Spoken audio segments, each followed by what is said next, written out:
All right, so take two, because Take I two. screwed up when we tried to do this yesterday. But this is Fighters of the Pacific. We'll kind of talk through a little bit of the how it's played as we go along.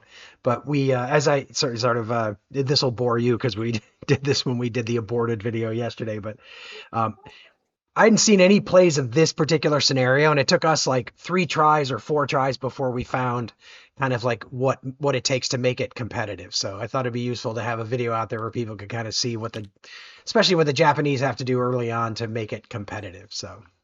Um, so basically, just to quickly orient people, like where you're playing the allies, you've got wildcats, I've got zeros. This is just basically a big dogfight. And you start with the initiative, and having the initiative really critical in this game means you can either move first or you can tell me to go. And that's by group, air group. Right, right. We'll talk about how you calculate that in a second, but when we get to the end of turn one. But But yeah, I mean, even the moving, it's not an all or nothing move. correct. So yeah, you basically, like right now, you can either move one of your air groups. Let's talk about air groups actually before we start. So any group of planes that are adjacent at the same height and facing the same way are an air group. So for me, these 3 planes are an air group. These 6 planes are an air group, and these 6 planes are an air group. For you, these 7 planes are an air group, and these 7 planes are an air group. Yep. So if I passed, you could move one air group, and then I get to decide again. Correct, exactly. So what do you want to do? Pass. All right.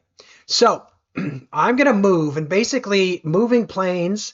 So first of all, when I move, I have to move an entire air group at a time. So I have to pick one of my air groups and move the entire thing at a time. And then Each plane can move individually, though. each plane can move individually. Yes, I'm going to move them as a group here, but each plane can move individually. And these are the basic things they can do. They can either, you spend 1 movement point to go forward. They can slide right or left. They can turn right or left, which is moving to that same hex as you would with a slide, but also changing facing. They can dive, which is a free move, and then they go to their like low altitude side, or they can climb, which costs 2 movement points, or they can do this fancy split S maneuver where you go from high to low altitude and kind of change facing. And the rules are you always have to use your entire movement allowance. You can't make a left maneuver after a right maneuver and vice versa. So in other words, you can't slide right and then turn left. And you can never climb. Advance. Yeah, you'd have to put an advance in between those. You can never And a climb dive would count as an advance, right? In that scenario? Yeah. Like yeah. if I slid left, dove, you could turn right. Correct, yeah. You can never climb and dive during a single movement, and you can't stop on over another aircraft at the same altitude. You can move through them, but you can't stop on them. And each of us has a speed of 3. So basically that means we have to move 3. So what I'm going to do... One other really important thing, which you'll get to when we get to combat, but is as we maneuver, you take 1 damage. The zeros can only take 1 damage point. Yeah. I take 2 damage points. My fighters, regardless of whether they're 1 or 2 away, will only do 1 damage. Yours, if they are adjacent, will do 2. Right. I have this 20 millimeter gun trait, which means I'm doing twice as much damage if you're in that front hex when I'm firing, which I need that in order to shoot you down. I also have this agile trait, which allows me to, at the end of my move, I can make an extra turn. So I'm going to move this air group, and I'm actually just going to move it en masse. So I'm going to do a turn. So that's a turn, change facing, and then move.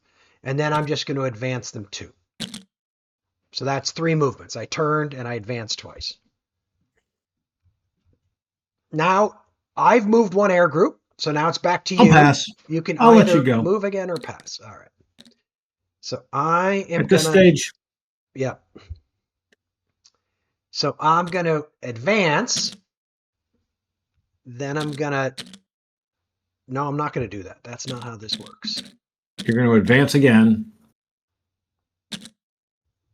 I'm going to slip. Yeah, that'll work. Advance and then turn. Advance and then turn.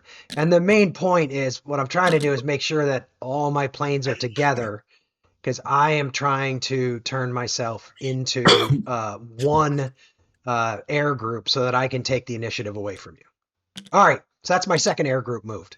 I'll pass. You may continue your maneuvers. So then these guys will slip, advance, and turn. And they slipped to the right, but then they advance, so then they can do that left turn because they put something in between it. So now all my planes are at the same altitude, adjacent, and facing the same direction. So I've got one giant air group. And why that's important, we'll see in a bit. And the way the scenario is designed, like the allies don't have the ability to make that happen on their first turn.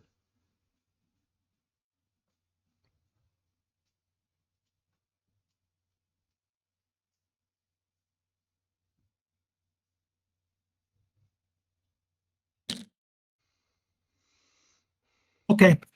All right. So that's turn one. The turns get more interesting once we start making contact. So now what we do is we figure out who gets the initiative.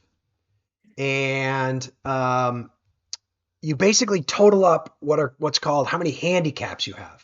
So every group of aircraft at high altitude gives you one handicap. Each group at low altitude gives you two. Then every damaged aircraft gives you +1. And the player with the least handicap wins the initiative. So this is what this has kind of all been about. I now have one air group, so I have a handicap of 1. And you have 2 air groups, so you have a handicap of 2. So that means that I now have the initiative. And I will, following suit, I will make you go first. I will tell you to go first instead of me.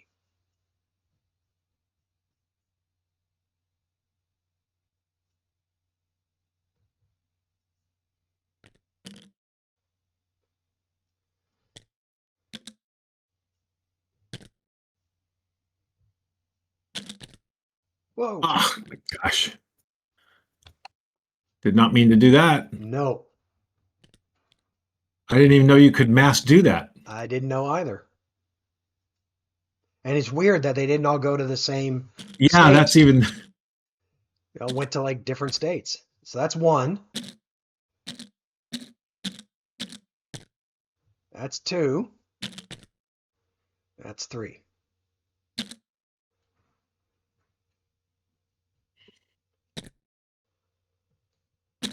I'm doing something on the fly, which is very dangerous. I see that. This is a little different than the openings we have played in general here previously.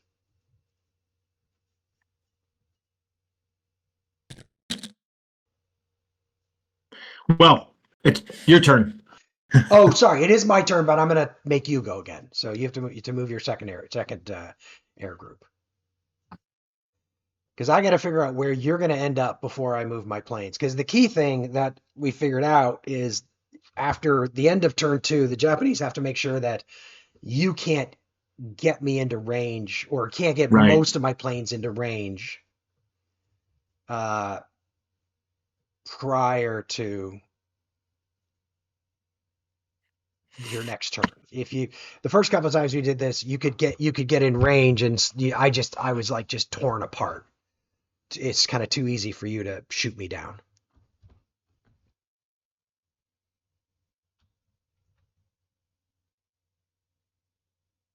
Yeah, I'm trying to figure out 1, 2, 3. Gotcha.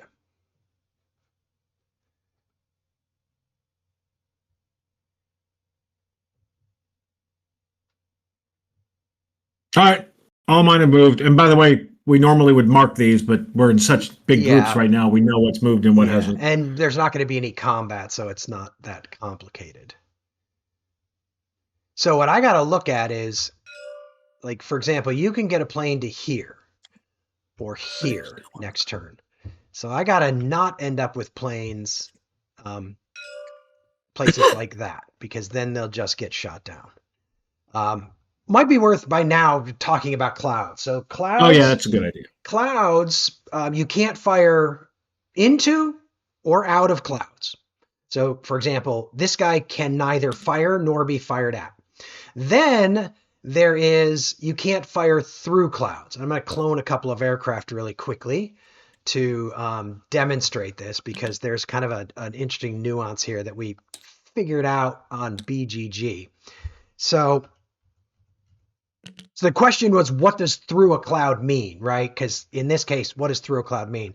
But the way it was explained on BGG is essentially you kind of have to look at, is the first card and is the first hex in the aircraft's firing arc in a cloud? So for you, it isn't. So you can fire at that hex and these 3 hexes, but the first hex you would fire into is clear. Now for me, even though I can fire into these hexes, the first hex I would fire into is a cloud, so I can't fire at you in this situation, but you can fire at me. Correct. Now, if yours was pointed... Yeah, if I was... Oops, wrong way. Like that. Yeah, then I now could fire suddenly you. We both can shoot at each other. Yeah, exactly, because my first hex is not... Yeah. Yep. So, okay.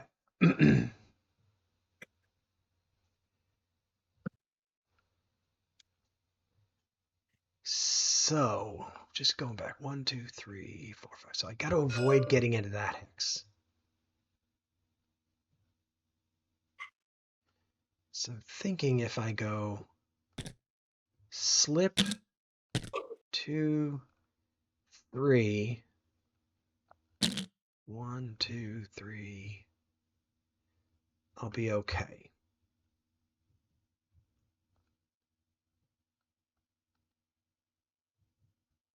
And then these guys, 1, 2, 3.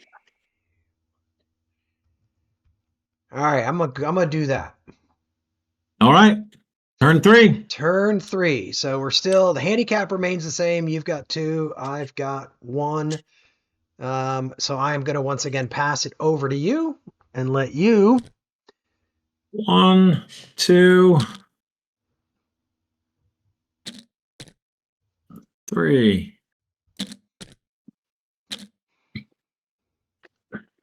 Let the maneuvering begin. Your turn. I'm going to pass again and let you go. I don't know if it's actually called passing or not.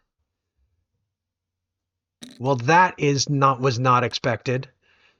So you're doing the split S maneuver, which essentially... I don't know how smart this is, but... I don't either.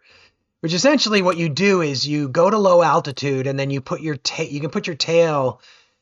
you face your plane so that I may rethink it. Your tail is anywhere on the hex you started from. So you could, like, this guy could be in this hex.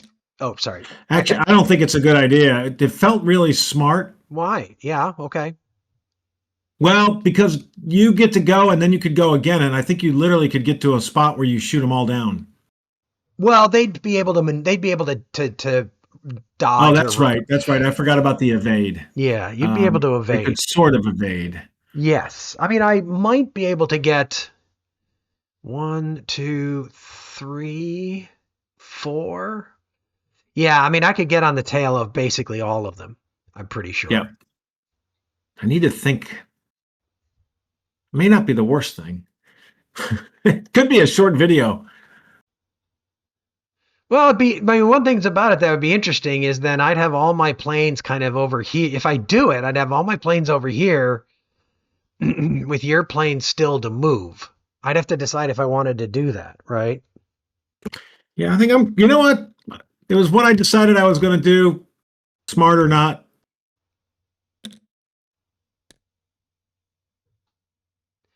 It's definitely different, so it's like, I don't exactly... Well, yeah. Which I'm still trying to... So I think both of these guys want to move forward. Those need to move up. Yeah. All right. All right. I'm done. You've moved all of yours. Okay. So now you got an interesting decision to make. I do.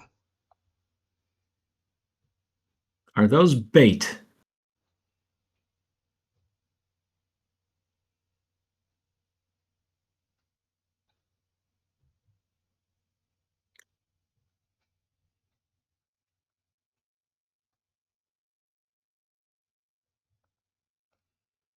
So I'm going to have these guys go 1, 2, 3, and then I'm going to use my agile extra turn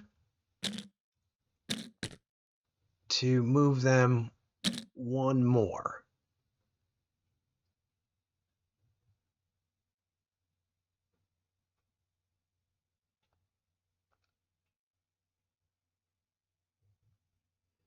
And then I'm going to have these guys move forward 3 and then use their agile extra turn to go one more.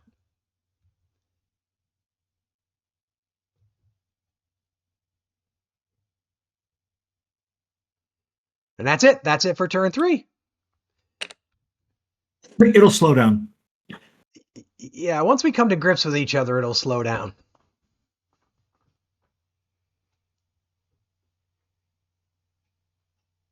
Your choice. I know.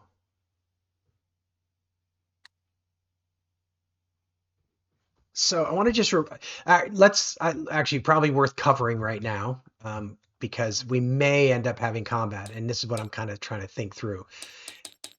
So there's no die rolling in this game.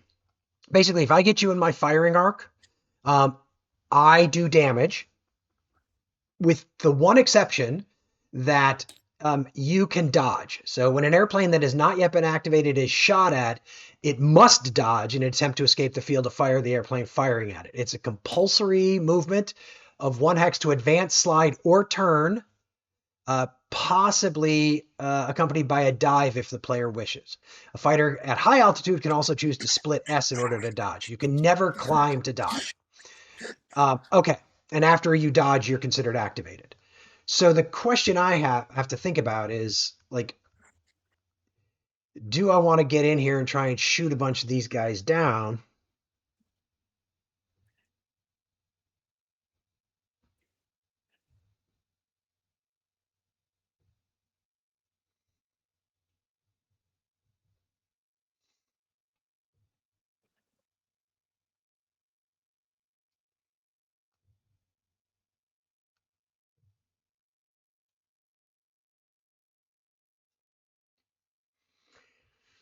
Huh.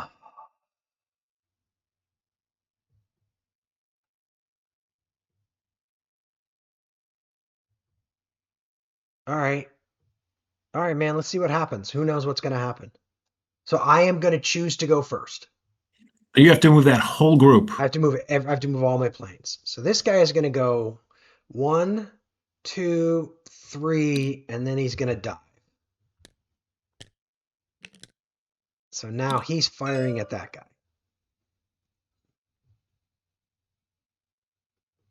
Oh, I shouldn't have done this now that I'm looking at this. That actually definitely wasn't really a good thing to do. Oh, well, we're going to play it out. We'll see what happens.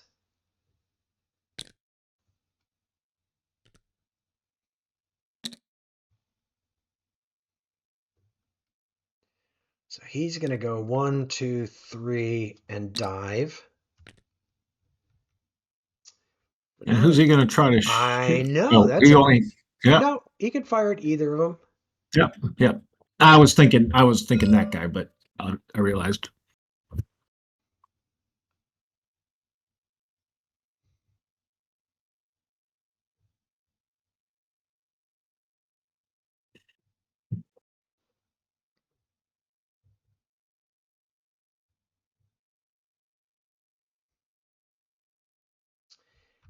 I think he's going to shoot at that guy. No, actually, is that right? Yeah, I'm going to shoot at that guy. The guy I indicated there. So we're using these little markers here to indicate who's moved.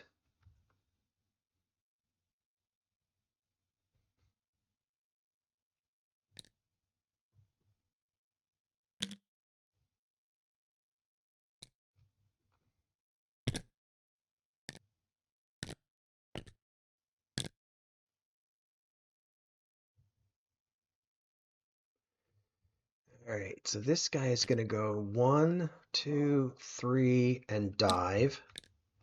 He'll fire there. I think that's the only maneuver I had there. I think so, actually. Well, you could have done a turn version of it as well.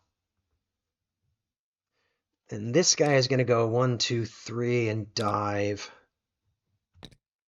Oops, I need to record that that guy moved.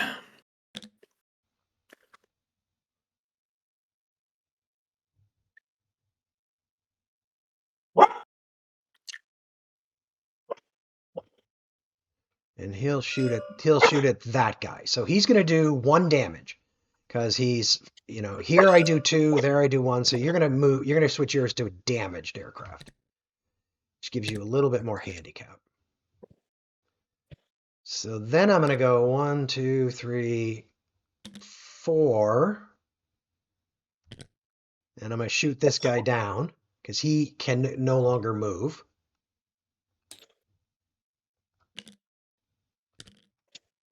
Right?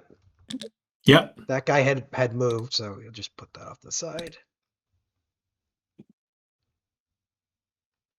So 1, 2, 3, 4. Basically 1, 2, 3, and then a dive. So he's going to attack that guy.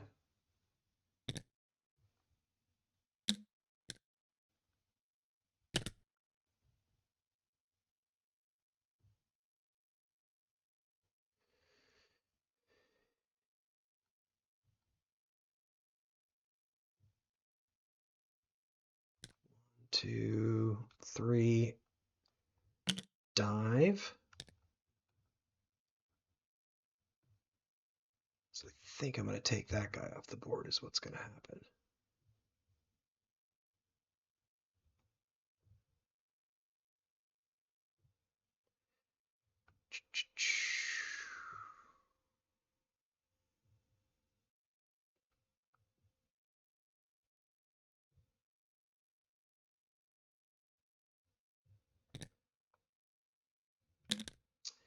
Let me think about this.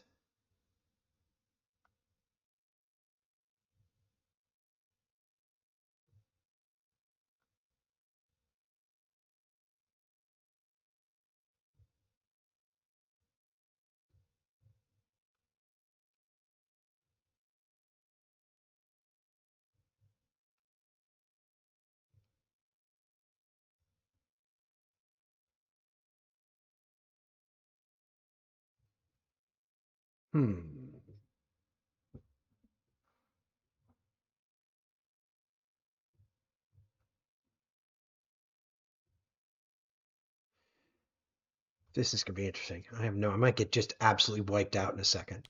So he's going to go 1, 2, 3, dive, and then he's going to do his agile turn and fire at that guy.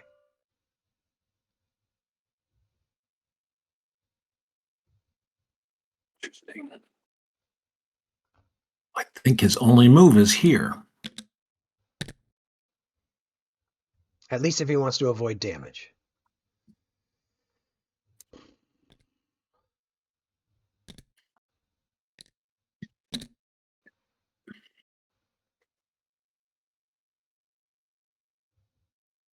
I guess he could turn too, right? Yeah, he could turn as well.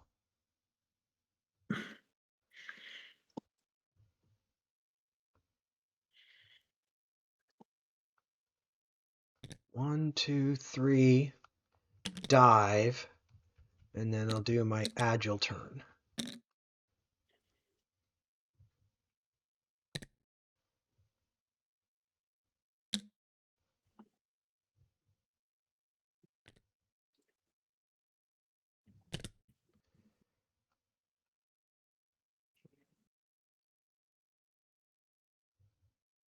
One, 2, 3, and dive. So he's attacking that guy.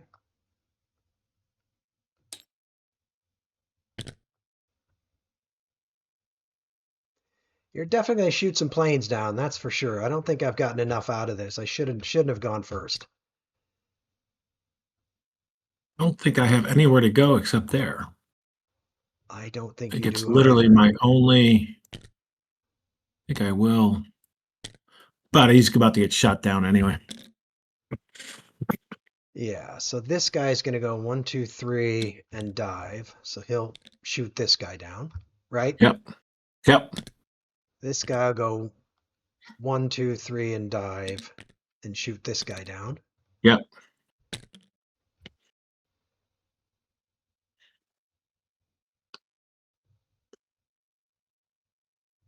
All right. So now the question is, what do I do with the remaining 4 planes? Yep. And I think what I'm going to do is I'm going to head for the clouds.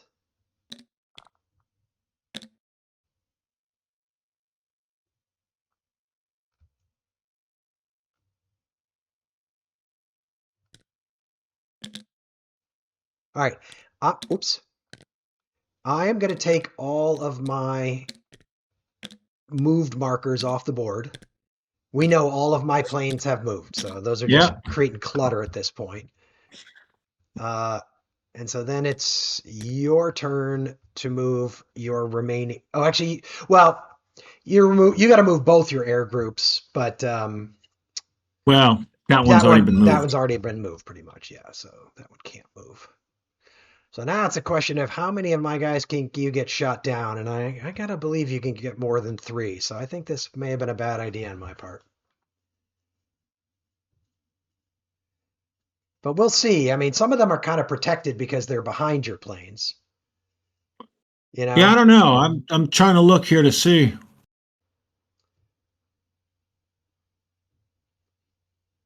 I see one that you can get for sure. The big challenge is, well, we'll see. Let's see. There's 2 that you can get. 3, 4. I think you can probably get 4 of them. Is what I'm seeing. So Now, I got whether 1, that 2, 3, and then dive yeah, that's one of them. is 1, and now I got to decide Well, which one to shoot at, right? Oh, no, In I think theory, no, actually no, you don't because you have to shoot at the closest. you can't fire through planes. Got it. That makes So sense. so when That makes that sense. yeah, Yep, yep. That when makes that's total sense. occupied, you don't have a choice.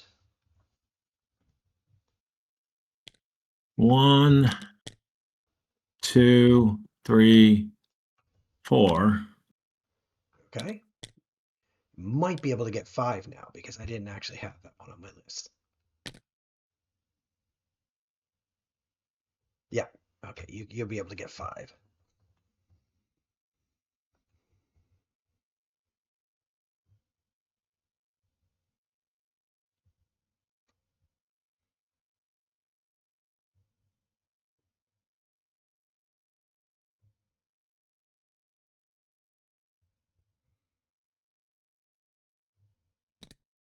One, 2, 3, 4. Got that guy.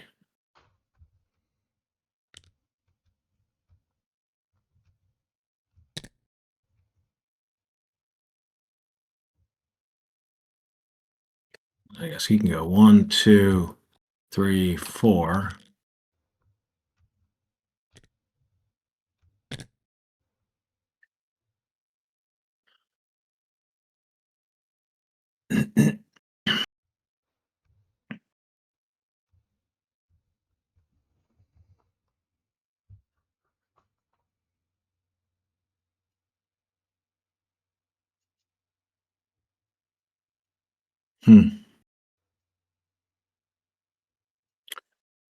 Now it's harder. Well, I can go 1, 2, 3, 4. Oh no, I can't shoot through my guy. Nope. So, I could be wrong. I'm not seeing anything else that you can get to just because between the clouds and your right. planes, you're blocked everywhere else, I think.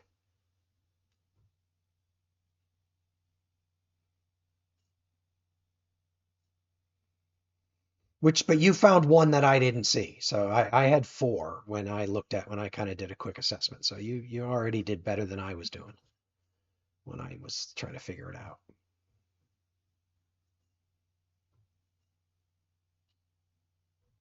So now the question is, what do you want to do with your only 3 remaining planes at high altitude? No.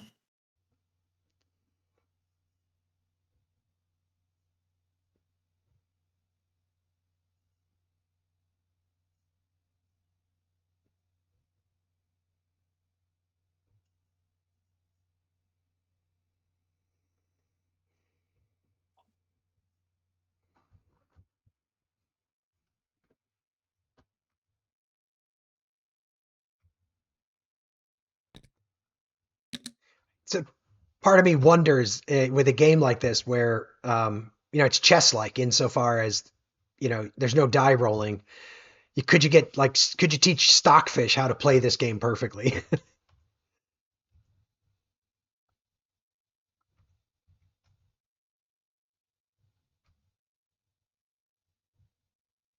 Hmm.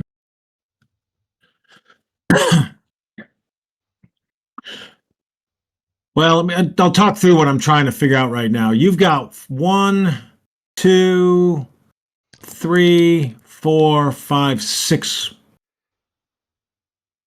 groups, right? And So, basically, well, you've got handicap. I've got actually you 2, get 2 for 4, 6, 8, 10. I've got 11 11, handicap. You've got and I've got 2, 2, 4, 4, 6. 6, 8, 10, 12, 13, and then depending on what happens here.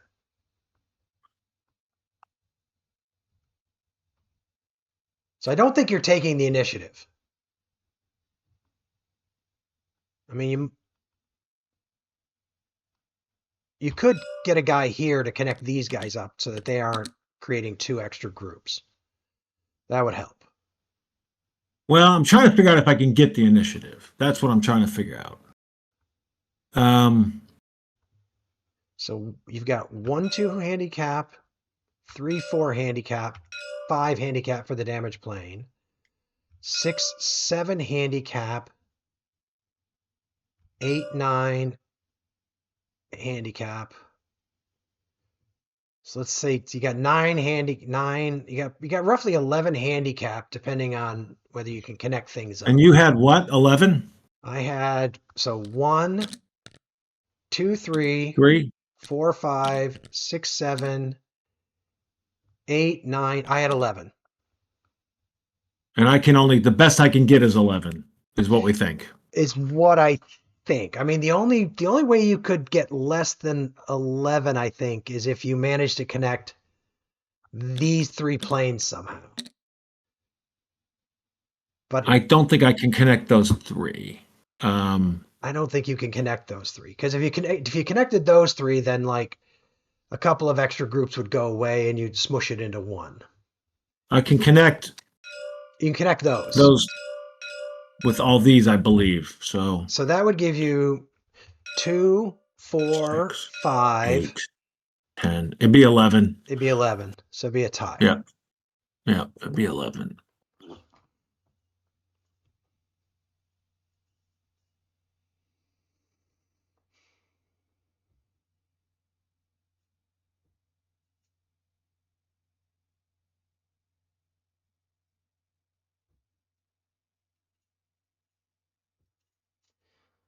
Yeah, there's a lot of calculating in this game. And one of the things that I am definitely not very good at yet is kind of seeing planes and knowing how far they can move based on where they're currently at. Like I just don't see that in my head. Yeah, I don't see it at all either.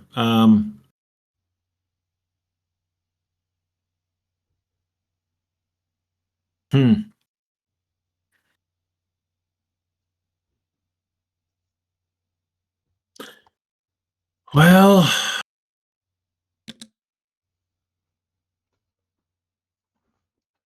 One thing I will say, hopefully I'm not bothering you from thinking, but I like the way this thing ends up sort of simulating like how everything starts out really nice and ordered and gets really confused.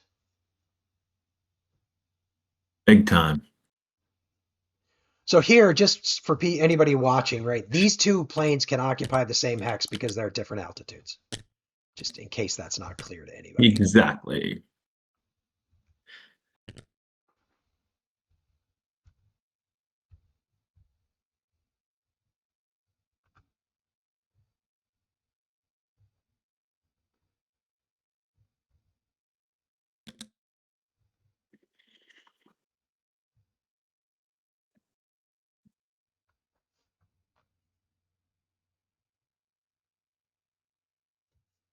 And I'm trying. I feel like I should make him run. 1, 2, 3. We'll go there. All right. Maybe just get him teed up in a. So that I don't know. I have no clue. Well, I know. We're still learning how to play this, play it well. That is the end of turn 4. So we're moving into turn 5. So we literally went, 3 planes for 4 planes. Yep. But, yep. And but we'll 6, you got 7 damage to 4 damage, basically. So. Yeah, but mind you, the game doesn't give a crap about that when it comes to VPs. So it doesn't matter. All right. So that's the end of turn 4.